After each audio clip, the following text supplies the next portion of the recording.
Vitarasi Dip Surani Dip Patikamani Dasamukhamoli Golini Ramani. The next avatar is Ramachandra. So the Ravan, who had 10 heads, he challenged the Lord. And Lord Ramachandra took up the challenge and killed him. So it was Valmiki who wrote the Ramayana, and it was very interesting that he saw a hunter kill a cruncher bird while the bird was mating. And he was so angry at the hunter that he cursed the hunter. But his curse was in a poetic meter that had never been heard before. And afterwards he was thinking, why did I get so angry at this hunter to curse him? And then Lord Rama came and he said, because in your anger you thought up this new poetic meter, and it is in this poetic meter that you should tell the story of Lord Ram. So King Dasarath had 3 queens, but he had no heir. And this is a repeated theme throughout the Shastra, that the kings or the rulers were very interested in having an heir. And this wasn't just because they liked kids and wanted to have kids, or that wasn't what was going on, but they were concerned about succession. They were concerned about longevity. They weren't just thinking about themselves, right? Part of the purpose in our country of the idea of limiting how long a person can stay in power in politics is so that they won't just be thinking about themselves. That's the idea behind it, that they'll be thinking of the good of the country. So King Dasarath was thinking, how can I actually take care of my kingdom and make sure that when I'm ready to retire or when I die, that somebody takes it over? And in those days, you wanted to train that person from childhood. So he had no heir, and we're not going to tell the whole story of Rishishringa, although it's a very instructive and interesting story. But he came to perform this yajna. From the yajna appeared the payasa, and each of the queens took some. And so from that,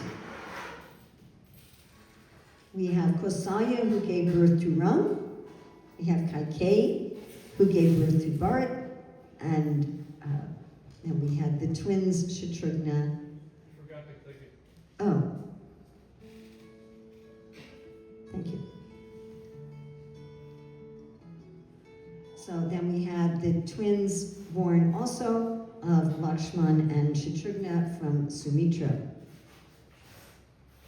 Because I'm clicking it here, I got to remember to do. And of course, this is one of the beauties of the Lord, that although, did I forget again?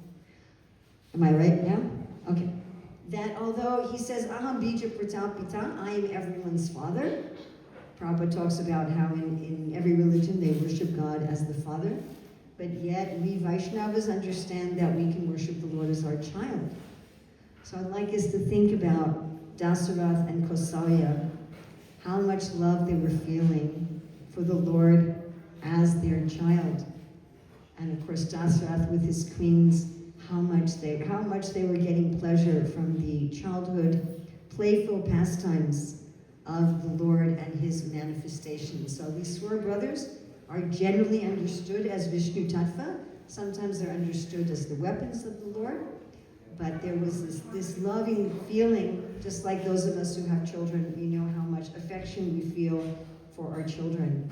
It was just a little jiva. Imagine if you could feel that much affection for the Lord as your child. So it was very important that if you're having these children to be your successor, that you want to make sure that you train them properly.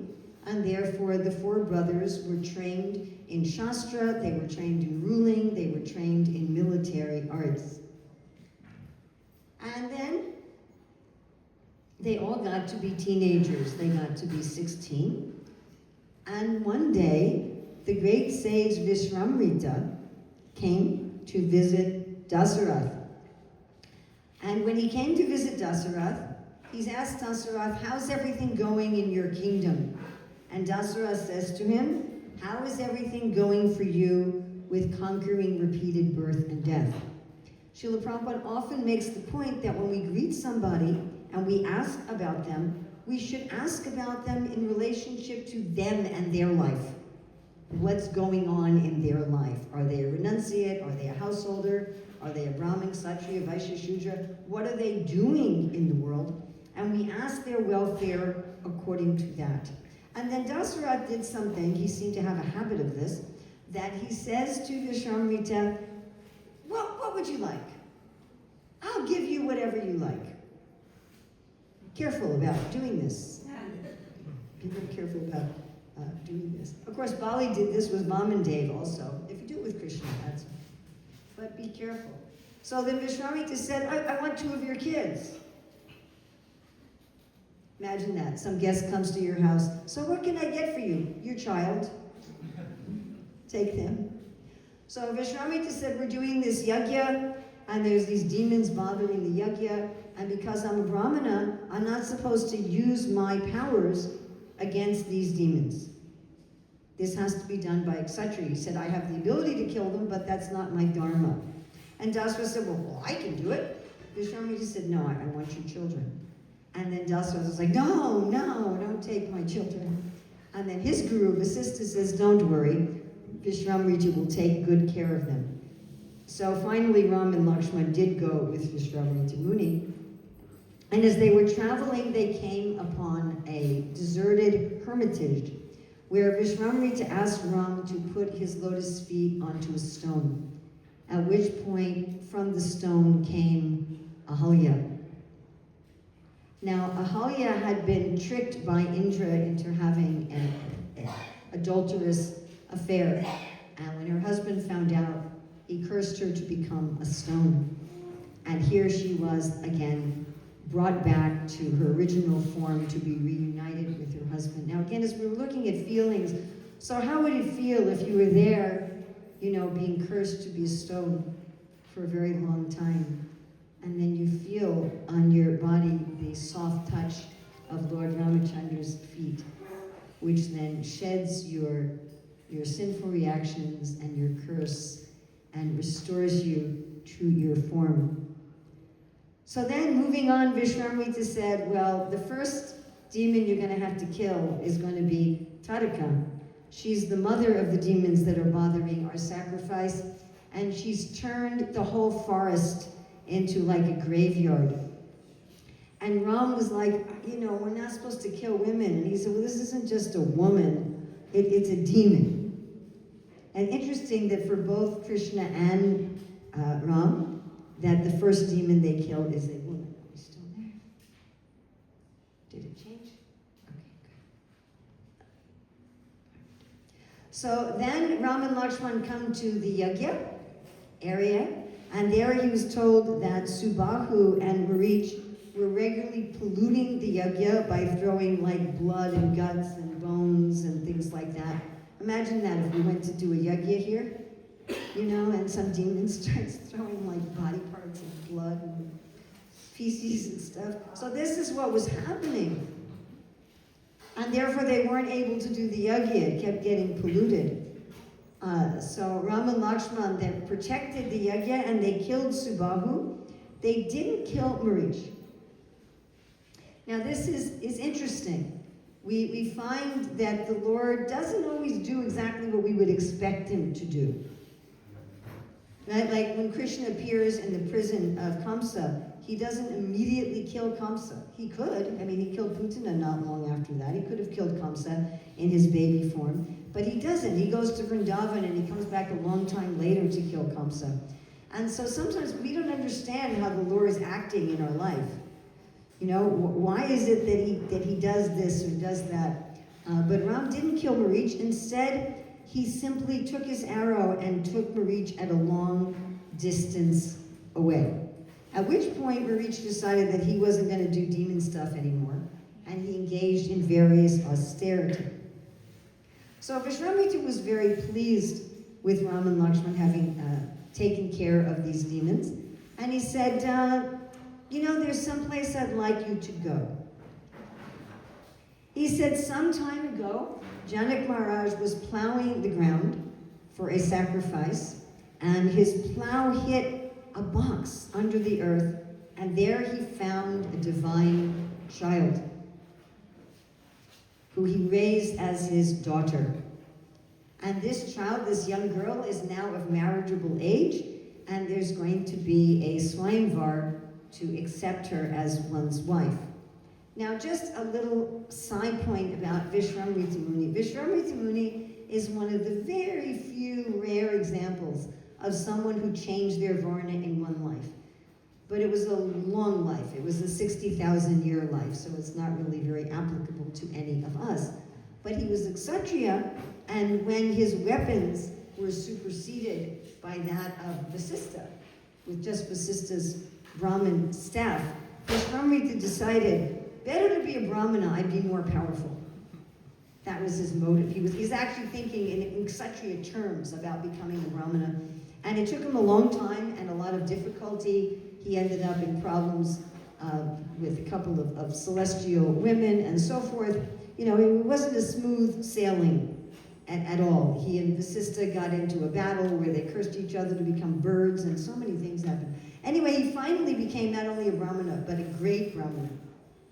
Maharshi became a great Brahmana, but not only that, he became ultimately a pure devotee of the Lord. And his mood is that of Vatsalya, or parental mood. But a very specific parental mood, he's that of a matchmaker. So in 3 different Leelas at least, he acts as a matchmaker. In Krishna Leela, he's the Brahmana who brings Rukmini's message to Krishna. In Chaitanya Leela, he is the matchmaker who arranges the marriage between Mahaprabhu and Lakshmi Priya. And now he's about to facilitate the marriage of Ram and Sita. So he tells this story, and so they go to Mithila. And when Ram and Lakshman go to Mithila, much like when Krishna goes to Indraprasthas, we've just been reading about. So everyone in the city comes out and sees who are these incredibly beautiful, strong, powerful people. And Vishwamitra tells Ram and Lakshman that Janaka, Sita's father, had Shiva's bow that was so heavy that it took, by some accounts, 300 strong people, by other accounts, 1,500 strong people, in order just to move it from one place to another. But when Sita was a little girl, she moved it herself with one hand in order to get a bow. And so after seeing that, Janaka says, whoever can string this bow should marry Sita. So there was this big Swayamvar, where Ram not only strung the bow, but he, what? Broke it. Yes.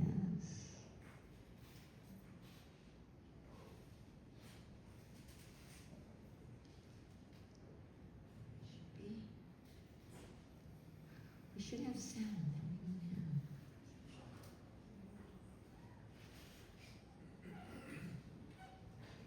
It was beautiful sound.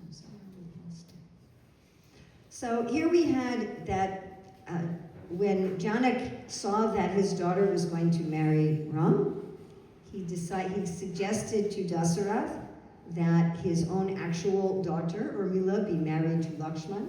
And when they invited Dasarath to come for the wedding, he suggested that his other 2 sons could marry Dasarath's nieces. So the cousins also got married, and there was a quadruple wedding. So at the end of this wedding, when they were going back to Ayodhya,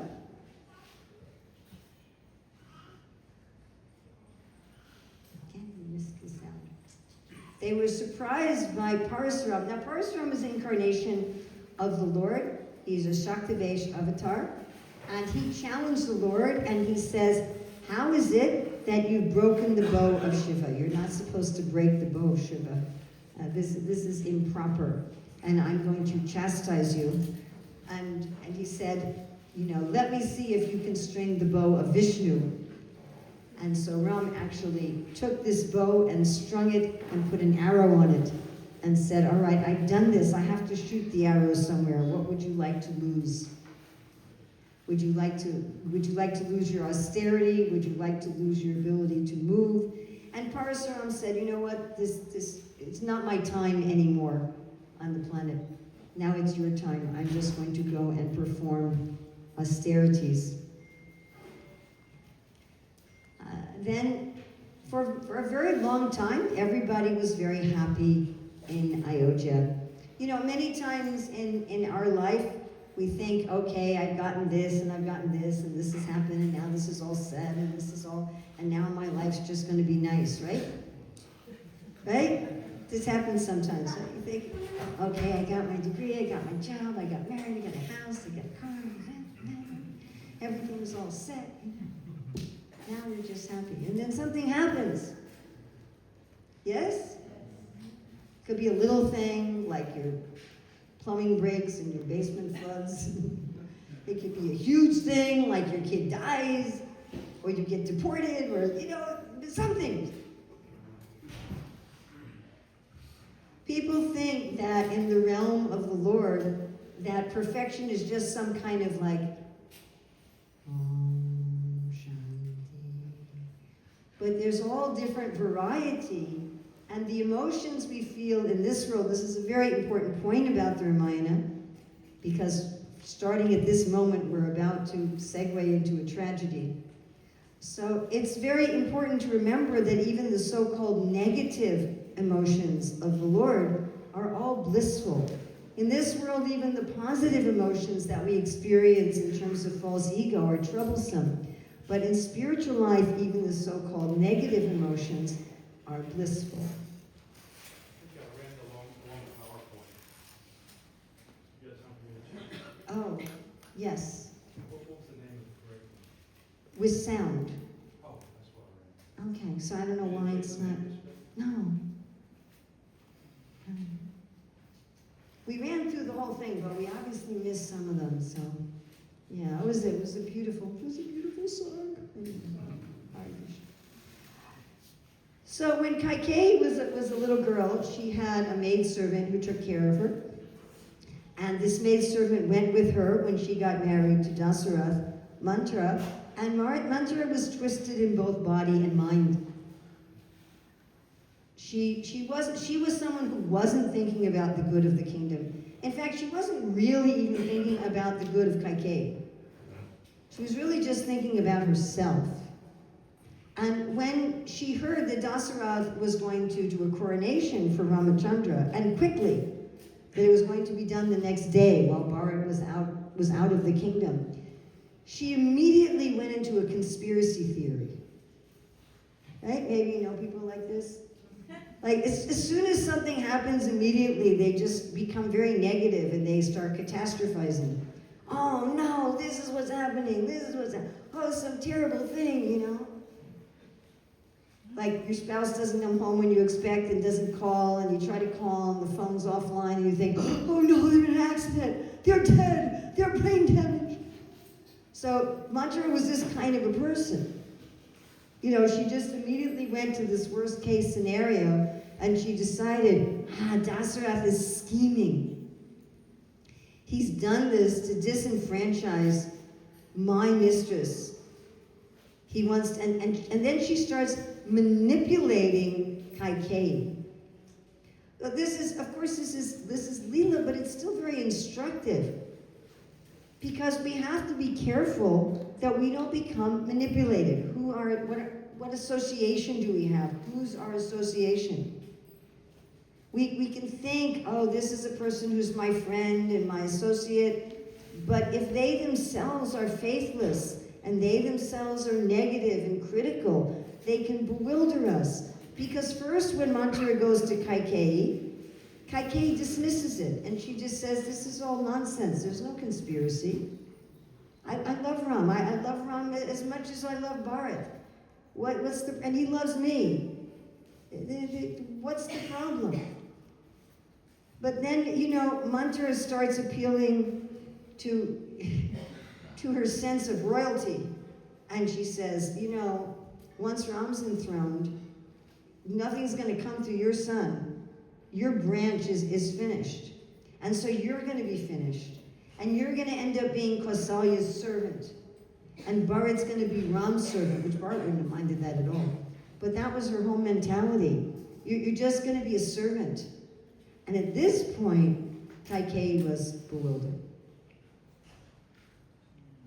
Again, this is Leela, but still, we should understand that we can become bewildered. So then Kaikeyi, she's manipulated by Mantra, and then she goes into manipulating Dasarath. She takes off her jewelry, and she lies down in the sad room.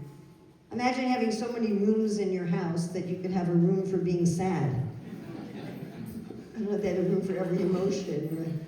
They play sad songs in there or something, So this was the sad room. So she's just lying on the floor. And Dasarath is kind of exuberant, right? Because he's about to do this coronation, and they're already getting everything ready. So he's in this really exuberant, happy, overflowing mood. And he talks to Kausalya, and he talks to Sumitra, and then let me go see Kaikeyi, and then where is she? Where is Kaikeyi? Oh, she's in the lamentation room. And he's so happy, he's in this happy mood, and then he is the kind of person who just kind of says, whatever you like, you can have. He just seems to be like that. So he goes in the room, and she's lying on the floor, and she's lamenting, and he says to her, what's wrong? What's wrong? Is there anything I can do for you? I'll do for you whatever you want. Anything, look, I got a whole kingdom. I can give you part of it. I can give you anything. What would you like? Come be happy. She says, oh, you'll give me whatever I like, huh? She says, well, a long time ago you promised me that. I saved your life on the battlefield, and you said I could have two things, whatever I like. You remember? He says, yeah, I remember. Were you ready to give those to me? And what's he thinking? What's she gonna want? Right? When we trust people, right? Like people you trust, like your family, so they have access to your car keys and your house keys and maybe your passwords and your bank account, and you don't think about it. So he's just trusting. And she said, I want my son to be the king. And not only that, I want Ram banished for 14 years. Like Kaikeyi had convinced her that the only way to actually have this work was to have Ram out of the picture. So Dasarath was just absolutely heartbroken. And he couldn't do anything.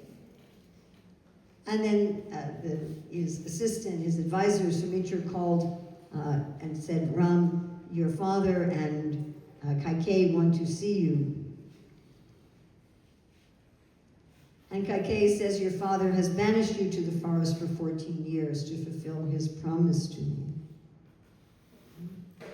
And Ram's like, fine, whatever my father wants me to do, I will do. I don't have a problem with that.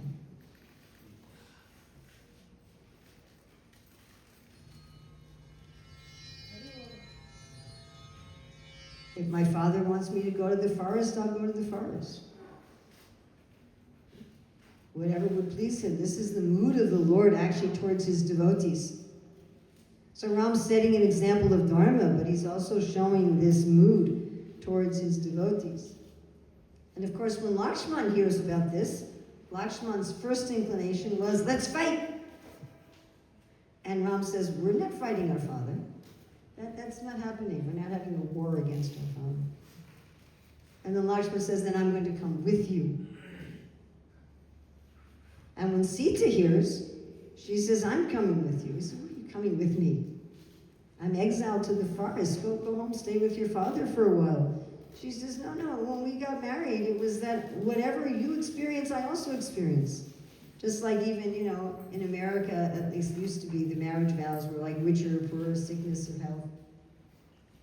Right? Not that your husband's exiled and you're in a palace. She says, no, I'll come. I'll come to the forest. And Kaikeyi was so cruel. She said all three of them should put on bark garments.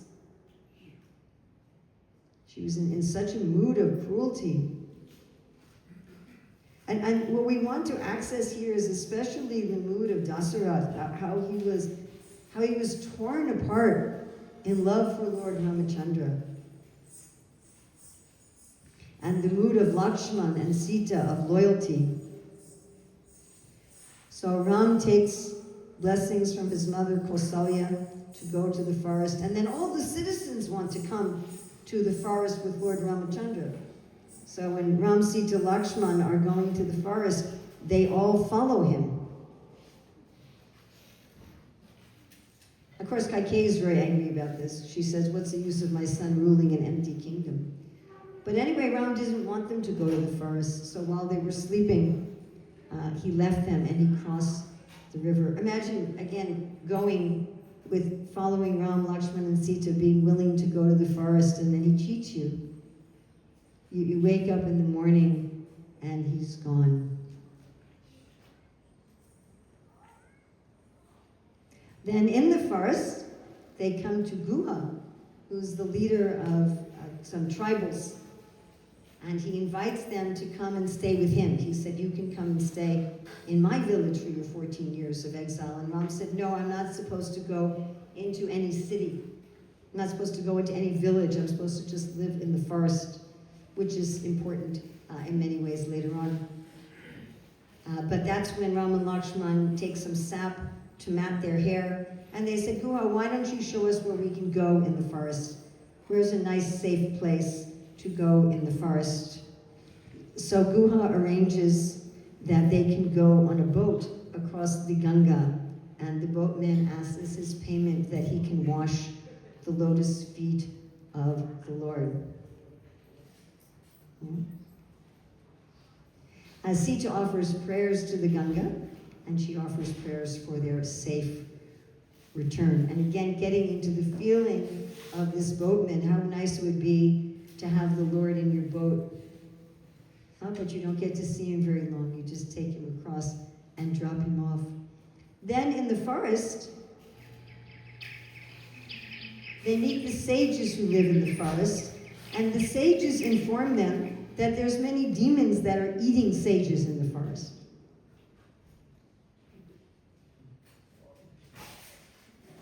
So, of course, we all know that there are cannibals, but I don't think we expect to meet any in our lifetime. And you don't have to worry that we're sitting in the Nugoloka forest meditating that we're going to get devoured. So these sages were worrying about this, and they asked Ram, can you please protect us against these Rakshasas? And Ram immediately said, yes, I will do this. And it's very interesting, after this, when Ram, Lakshman, and Sita are going through the forest, Sita says to Ram, why did you do this?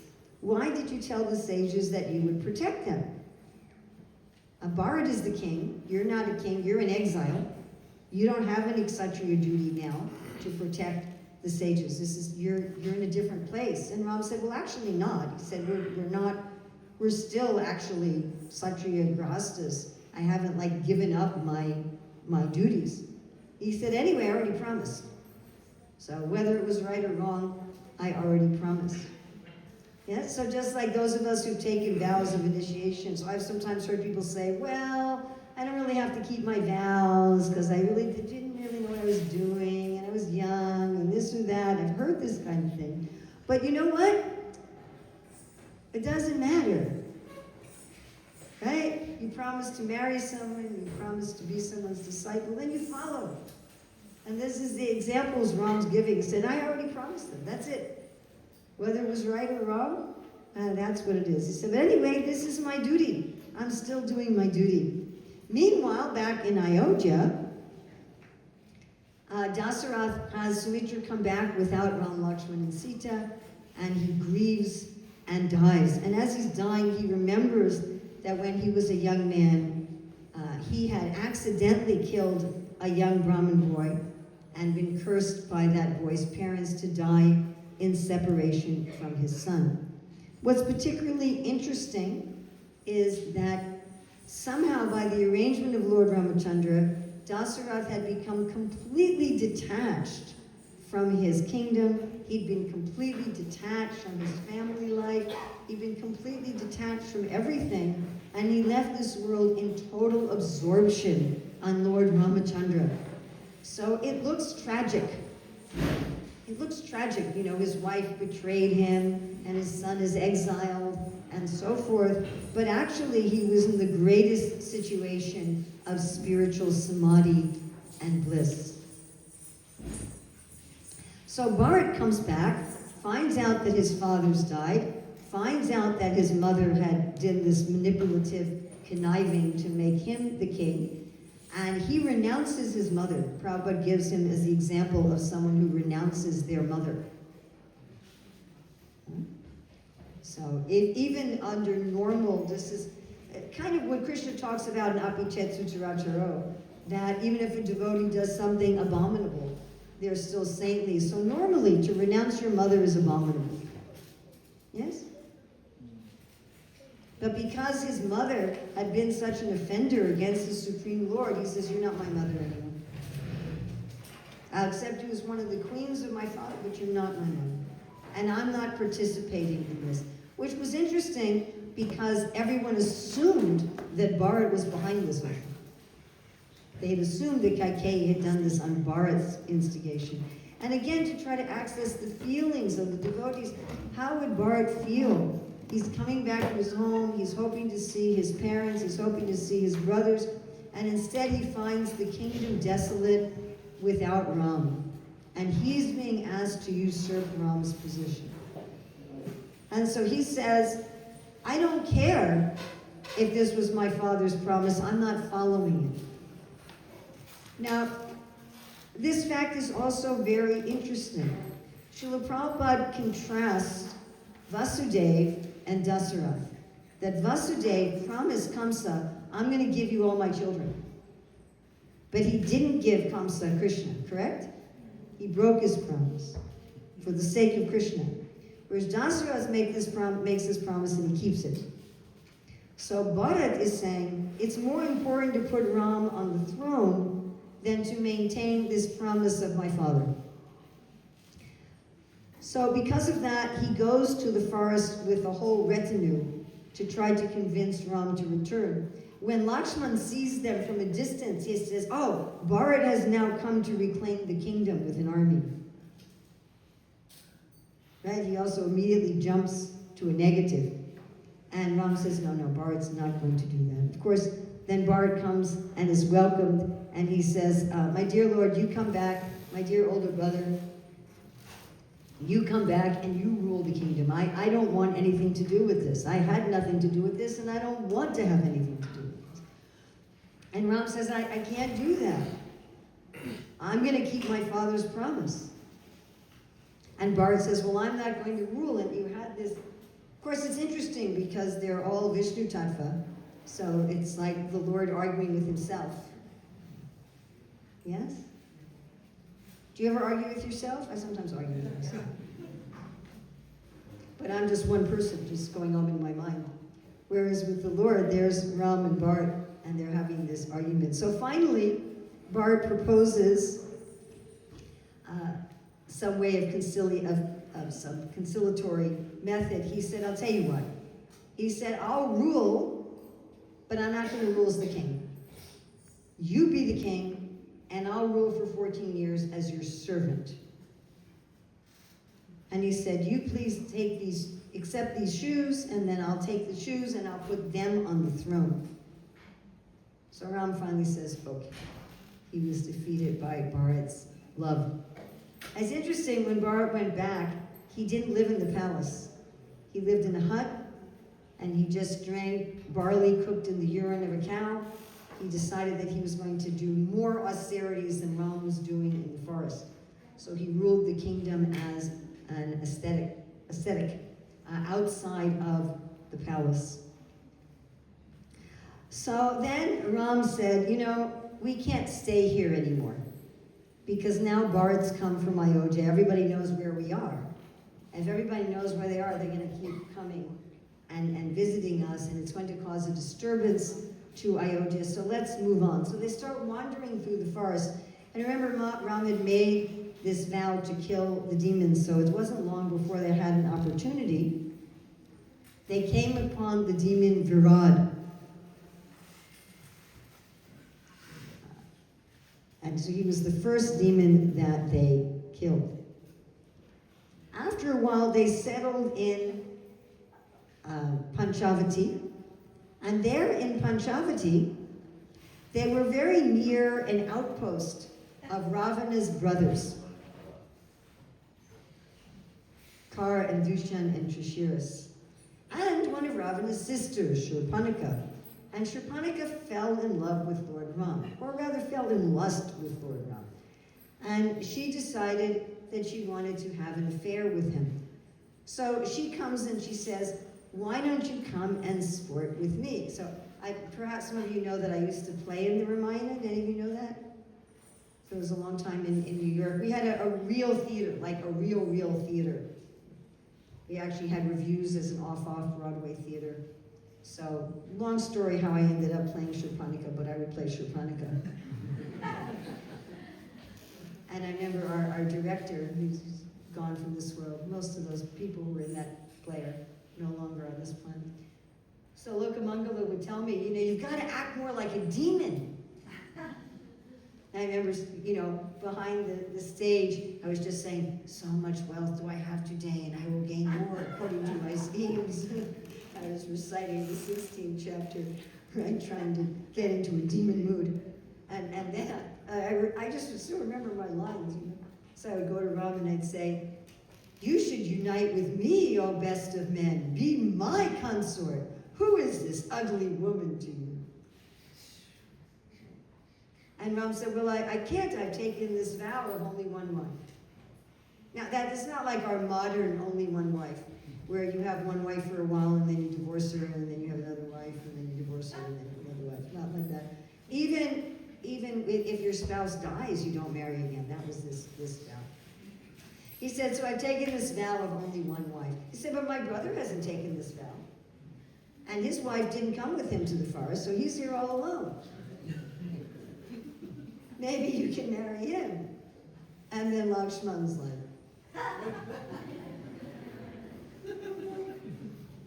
he said, you're a princess, right? He said, but I'm just here as a servant.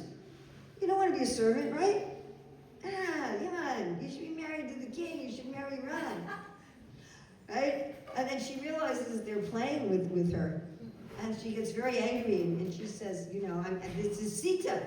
It is this Sita that's come between me and you. Now I will kill her. Yes.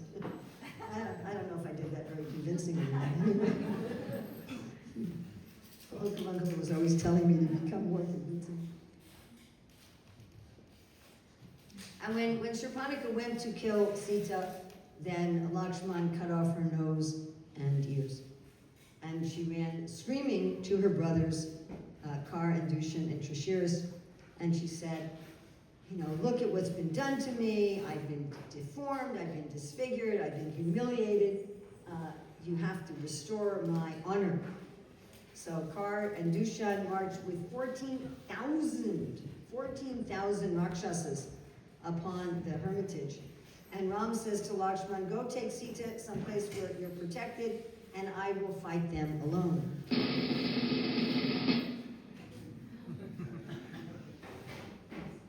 And then Ram single-handedly defeated all 14,000 Rakshasas. Only one, Akampan, survived.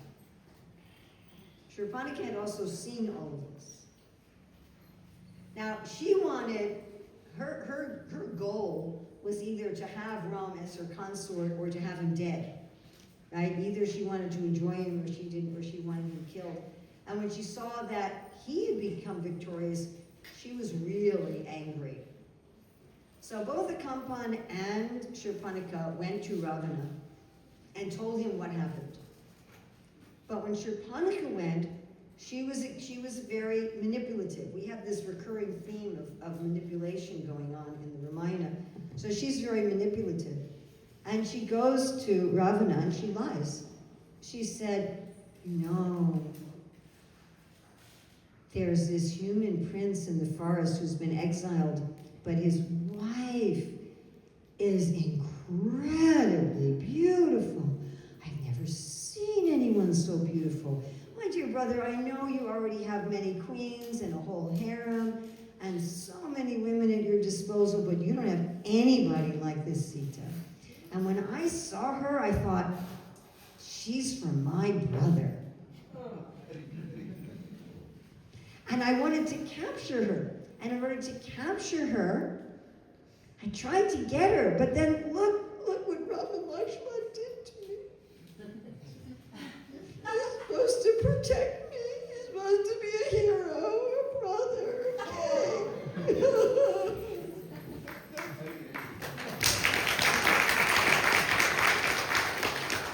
Okay, this was really a long time ago. My daughter was 1 year old at the time. And a Kampan who'd been there, he was saying, don't have anything to do with this. He said, look, my dear King Ravana, don't do this.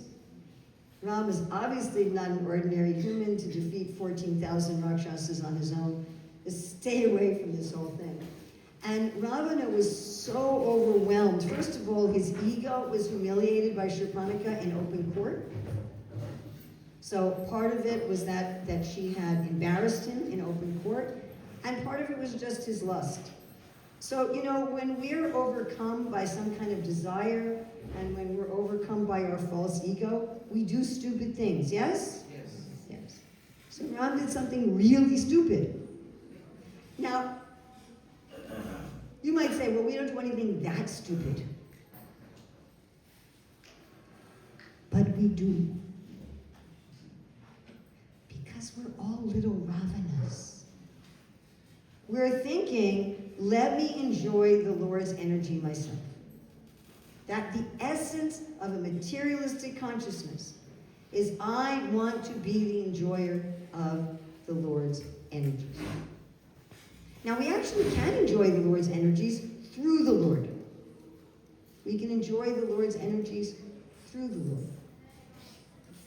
When we say Hare Krishna, Hare Rama, we're uniting the Lord and his energy, and we are enjoying. But if we try to separate the Lord's energy, we become defeated. But that is the essence of materialistic life. I'm trying to separately enjoy the Lord's energy. So Ravana decides that he's going to do this through deceit. Yeah, we have a lot of deceit and manipulation going on in this story. So he's not going to fight Ram openly. So he goes to Marich and he says, all right, you're expert in mystic arts. I want you to bewilder Sita, change yourself to look like a golden deer, and that way I can carry Sita away. And Marich, like a Kampan, says, don't do this. This is just really stupid. Like, don't have anything to do with this. You're going to ruin your kingdom. Do we ever not listen to good advice? Have you ever not listened to good advice? Have you ever tried to give good advice to someone and they don't listen? And Ravana's like, you know, look, you're going to do this, or I'm going to kill you. And he said, if I do this, Ram will kill me. And I said, well, even from a material perspective, if you're killed by an enemy, that's a heroic death. If you're killed by your own government, that's a shameful death. So better to be killed by Ram than be killed by you. Oh, this one. So then Marich takes the form of a golden deer. And when Sita sees him, she says to Ram and Lakshman, you know, we just have about a year left in our time in the forest. Wouldn't it be nice to capture this deer? We can bring it back to Ayodhya as a pet. Or you can bring back the beautiful deer skin if you're not able to capture the deer alive. And Lakshman says, I don't think this is a real deer. I think it's some kind of demon magic. And Ram says, well, I don't have any problem dealing with demon magic. You take care of Sita, and I will get the deer. So then Ram goes to get the deer, and as he's going after Marich assumes his real form, and as Ram shoots him, he's saying, Lakshman, Sita, in Ram's voice. And Sita turns to Lakshman and says, you need to help your brother, he's in danger.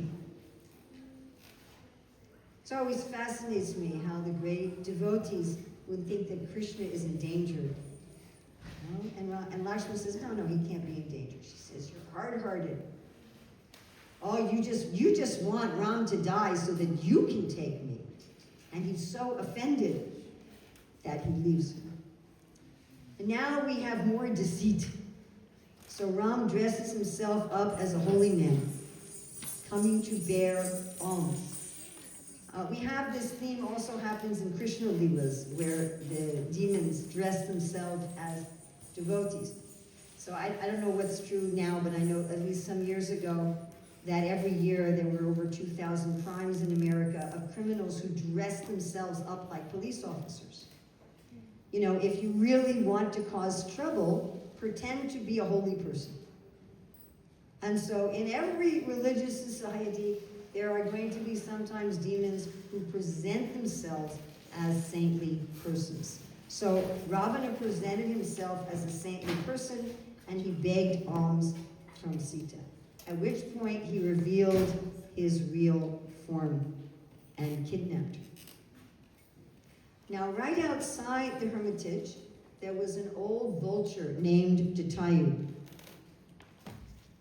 And when Jatayu saw that Ravana had put Sita on his chariot and was taking her away, he went to fight with Ravana. So in 1976, Srila Prabhupada came to New York for the Rath Yatra, and this was before I was acting in the Ramayana. So there was a performance of the Ramayana given in the New York theater. And that time Rasigya was Sita, and Lovitaksha was Ram, and Lokamangala was Ravana, Devadeva was Jatayu, and also Hanuman. And I was sitting 2 rows back behind Srila Prabhupada. And this particular scene, when this scene was being portrayed, so I remember when Jatayu was threatening Ravana, and then Rasigya, who Prabhupada said was the best actress in the world, she said, no, Jatayu, don't. She says, you are too old, and he is much stronger than you. And at that moment, for me, being there in Prabhupada's presence, is the theater disappeared, and I was there actually in the Leela for a few moments. It was an absolutely incredible experience by the grace of Srila Prabhupada. So this particular aspect of the story is also always really affects me. One important point here is that Jatayu fails. Actually, just the other day I heard Prabhupada talking about this in the class. Jatayu fails. Ravana cuts off his wings and talons, and he fails. Ravana, he's able to destroy Ravana's chariot, but he wasn't able to kill Ravana or stop Ravana. And sometimes in our service, externally, we fail. We shouldn't expect that the externals are always going to work out. But you can say he was victorious. When Ram and Lakshman came back and found Sita missing and were looking everywhere for Sita, they found the dying Jatayu, who was able to tell them that Ravana had kidnapped Sita and gone toward the south. And Ram gave him a funeral like he would give for his own father. So then Ram and Lakshman went everywhere looking for Sita. As they were doing so, they were captured by the great demon Kanda. Our theater troupe used to dress up in costume and go on Harinam, and we always brought Kanda with us because he was a real showstopper on the sidewalk. And then we would invite people back to the temple and to the theater. So Ram and Lakshman were captured by him, and they each took their swords and cut off his arms, at which point he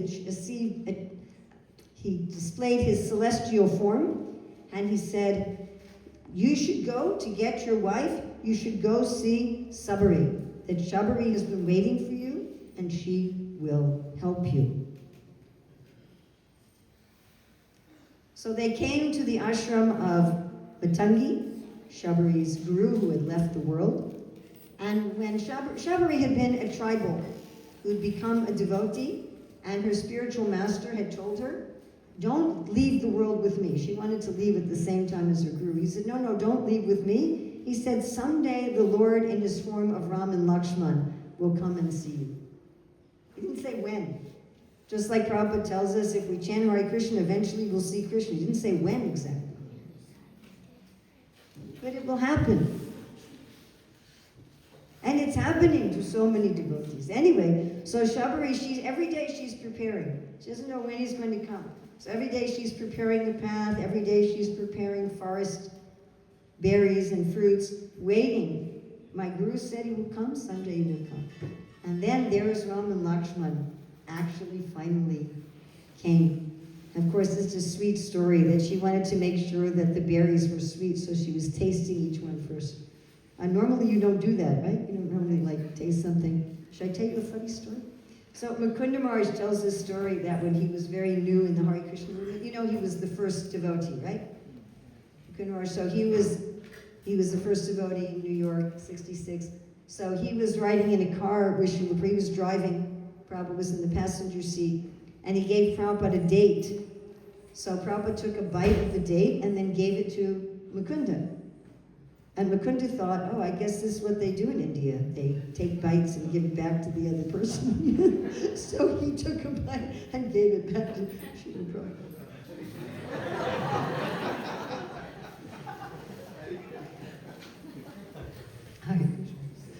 So Sabari was doing this and Ram was accepting. And then in the presence of Ram and Lakshman, she left her body and went to the spiritual world, telling them that they would get help from Hanuman and Sugriva and directing them to Lake Pampa to find them.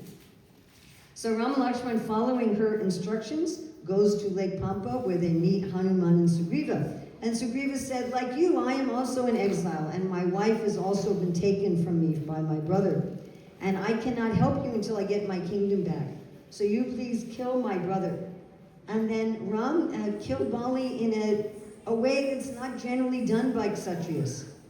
He engaged Bali in fighting with Sugriva, and he killed Bali like a hunter from behind a tree. And when Bali objected, Ram said, because you are so sinful, abducting your brother's wife in your brother's kingdom, therefore you could not be killed in a heroic fashion.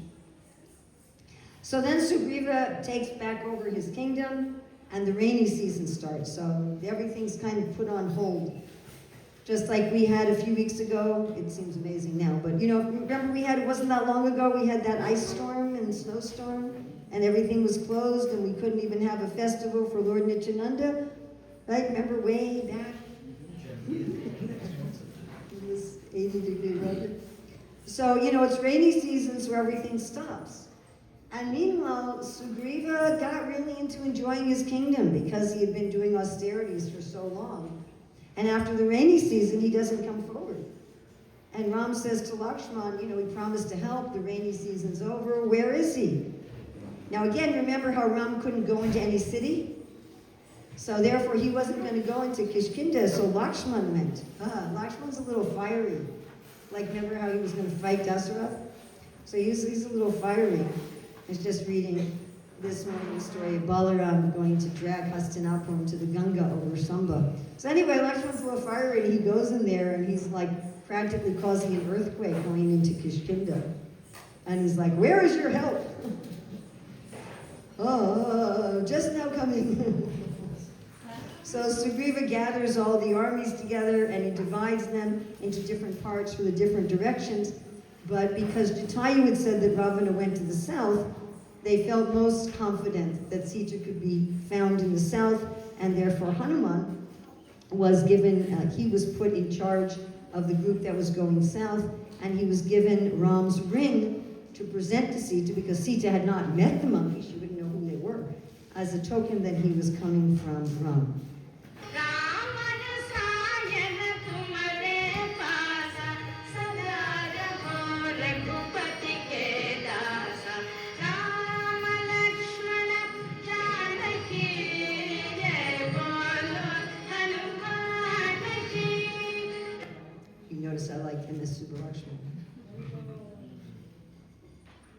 So there are many, many adventures, which we do not have time to tell at all, but many, many adventures. They ended up in a mystic cave and so forth.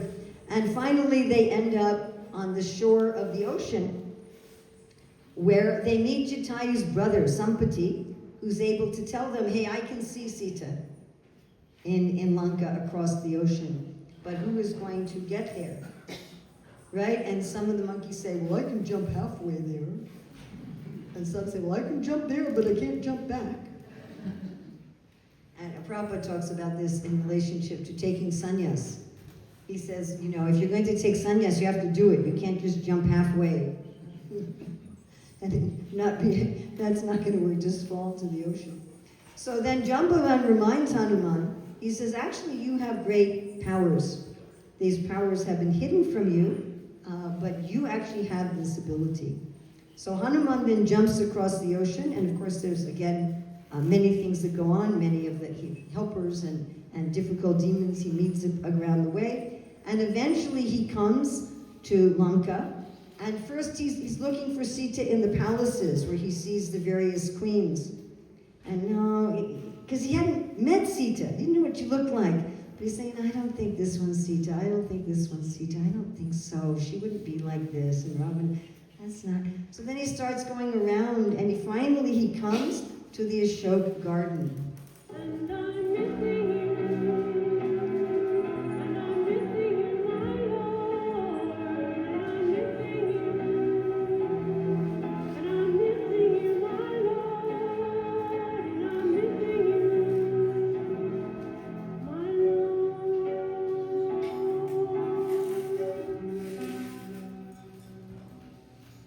So Hanuman's very small up in the tree, and he hears Ravana threatening Sita. If you don't surrender to me in 2 months, I'm going to cut you up and eat you for breakfast.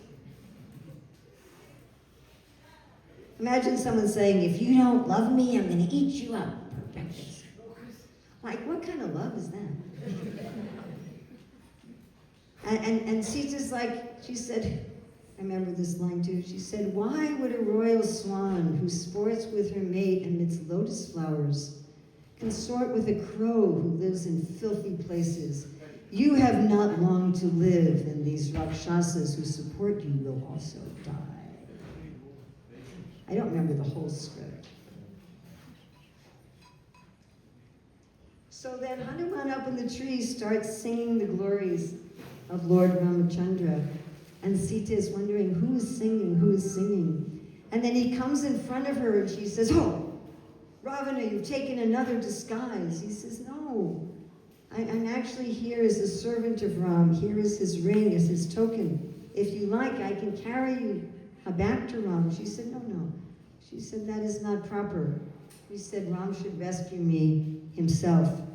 And then Hanuman was thinking, okay, well, I did my duty. I was supposed to find Sita and report back to Ram, but now that I'm here, I might as well do a little bit of reconnaissance. You know, let's do some spying, and let's figure out the whole lay of the land, and let's put some fear into the heart of Ravana. So he goes in this Ashok Grove. Remember, he's a monkey. He goes in the Ashok Grove and he starts knocking the fruit off the trees and knocking down the trees and eating the fruits and causing a general disturbance. And so Ravana sends one of his sons who ties Hanuman up, not knowing that Hanuman cannot be tied up by anything. But Hanuman basically allows himself to be tied up and brought into the court of Ravana. When he's brought into the court of Ravana, he tells him, look, you're finished. You should return Sita or Ram's going to defeat you. And Ravana gets so angry, he says, kill this monkey. And Vibhishan, Ravana's brother, this is important, he says, you can't kill a messenger. He said, you can deform him or brand him, but you can't kill him. And so Ravana says, all right, let's set his tail on fire and drag him through the streets, which meant that Hanuman got to see all the streets, right? He got to see the whole city, so he got to find the whole lay of the land.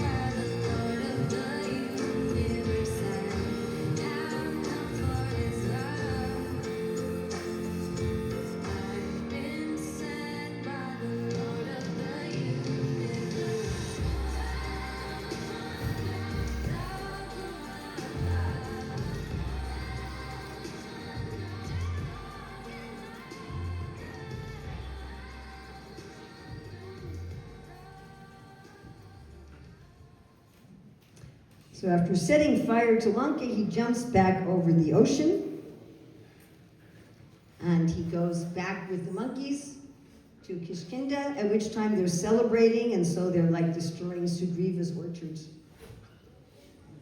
So Sugriva could understand they had found Sita. So then they go with the whole army to the shore of the ocean, but they weren't going to jump over it. And so Lord Ramachandra asks the ocean to give way. And when it won't, he starts to burn the ocean, at which point the deity of the ocean, Samudra, comes before him and says, "I'm so sorry, what would you like?" And Lord Ramachandra says, "Let us build a bridge across the ocean." So as they're going to do this, something is happening in Lanka.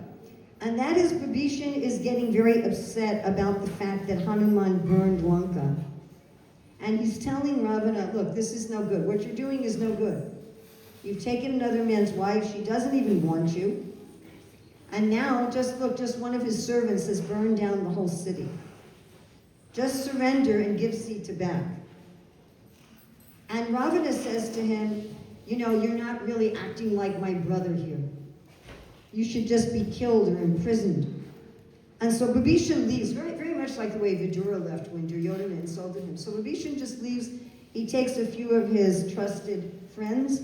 Prabhupada said at that time he had a mood of like taking sannyas. He was leaving his kingdom, he was leaving his family, everything. Of course, it all got restored.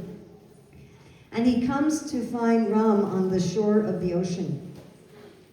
And he says, I want to come and take shelter. And nobody wants to accept him. You know, it's so interesting because we have Mantara, who was actually evil, looking like a friend. We had Ravana, who dresses himself up as a holy man. We have Marich, who looks like a deer. They're actually evil, but they look good. Now we have someone who's good but looks evil. And so everyone says, no. He's a brother of the enemy. He's a demon. Don't forget it. And Hanuman said, but he stood up for me in the court. He was the one who saved my life in the court. And Lord Ramachandra says, even if Ravana comes and surrenders, I will accept him. Anyone who comes and surrenders, immediately, I will accept him. And not only does he accept him, he crowns him as the king of Lanka. Then we have the building of the bridge. The throwing of stones, which I'm not sure if we're going to see that. When are we going to see that play? So that's maybe next week? Next week. Okay, and my daughter's been collecting stones. They're pillows, but they're stones. I think it's going to be on Thursday. Oh, it's going to be on Thursday. I think so. The drama's going to be Thursday? Thursday or next Sunday? On Thursday. Oh, so those of you who come on the real day, you get to see the stones. Bridge. So they build this bridge of stones, and then there's a very long battle. Of course, again, I wish we had time to go into all the details because so many wonderful things in the battle. Ravana's brothers and sons just keep getting killed, and he still doesn't surrender. Right? It's just like all of us in material life. This plan doesn't work, that plan doesn't work, this thing happens, that thing happens. We keep finding out that we're not the controller, we're not the enjoyer, and we still don't want to surrender. So Ravana is kind of like that. And every once in a while it feels like he's gained an advantage. Like every once in a while we think, now I'm enjoying the world according to my plans. So he employs his snake weapon against Ram and Lakshman, and he thinks he's become victorious. He thinks they've been defeated. And then Garuda shows up and eats the snake weapon. Okay, it's not working. All right, what am I going to do? What am I going to do? Ravana's thinking, what am I going to do? Oh, I know. I have a brother.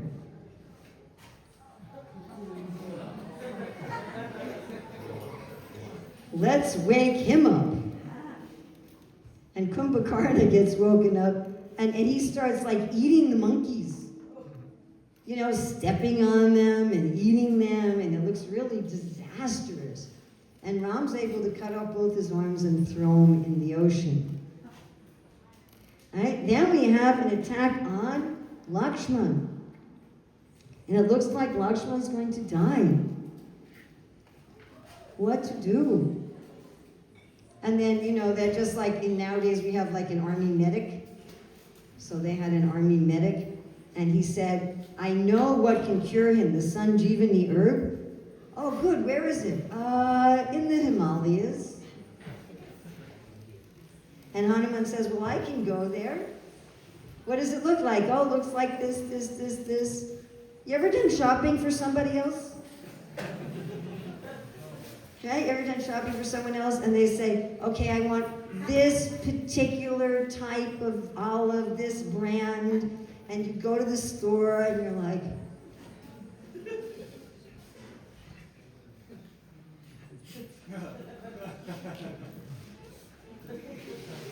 and you ask someone at the store, what aisle is it in? And you're looking and you can't find it.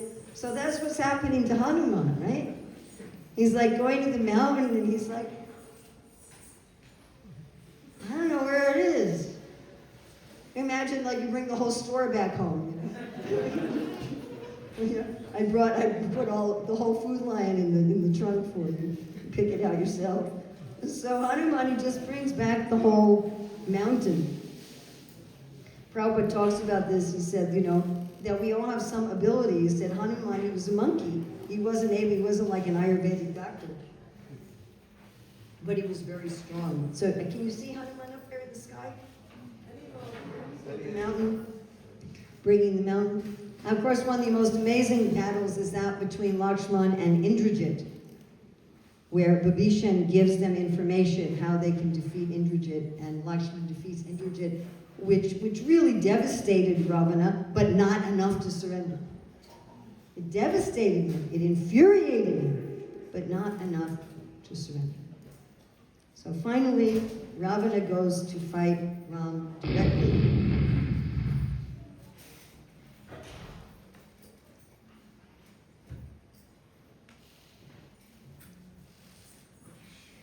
And Indra sent Ram his own chariot and chariot driver to make the battle more equal. But still, superficially, Ravana is this huge 10-headed demon, and Ram seems to be a human prince. But of course he's not. He's the supreme Lord. And therefore, ultimately, he shot an arrow in Ravana's heart.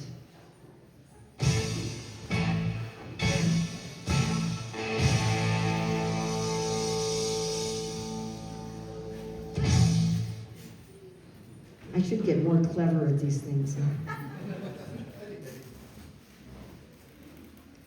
Now, it's also interesting when Ravana was dead, his wife Mandodari, who's one of the most chaste women in the universe, she wasn't a fool. She said, because you have tried to kidnap the mother of the universe, you've made your body fit to be eaten by vultures and your soul fit to go to hell. And Vibhishan was lamenting. He loved his brother. And he said, why were you so foolish as to try to fight against the Lord? So this should be a happy ending now. Unfortunately, it isn't immediately, because when Sita is brought, then Ram asked Lakshman to build a fire to test that Sita actually had not had a relationship with Ravana. So this is a very heartbreaking part of the Ramayana, and something that Lakshman was angry at Ram about, which is again is interesting since they are the same person. But now everybody goes back to Ayodhya. And everybody, it wasn't just Ram and Lakshman and Sita, but Hanuman and Sugriva went, and they all got on Ravana's airplane. Ravana's flower airplane that he had stolen from Kuvera. And they took this back to Ayodhya. And the Bhagavatam says, as the Lord sat on his airplane of flowers, with women offering him prayers and reciters chanting about his characteristics, he appeared like the moon with the stars and planets. So 14 years, of course, this is the Diwali festival, where all of Ayodhya is filled with light. and they're received by all of the queens.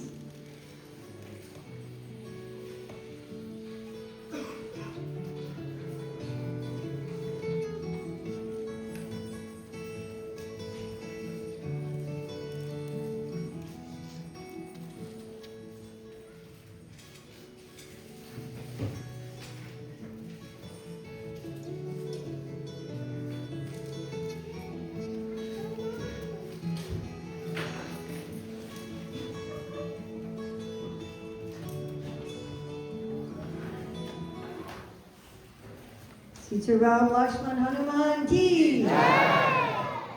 So we don't like it if the story absolutely ended here.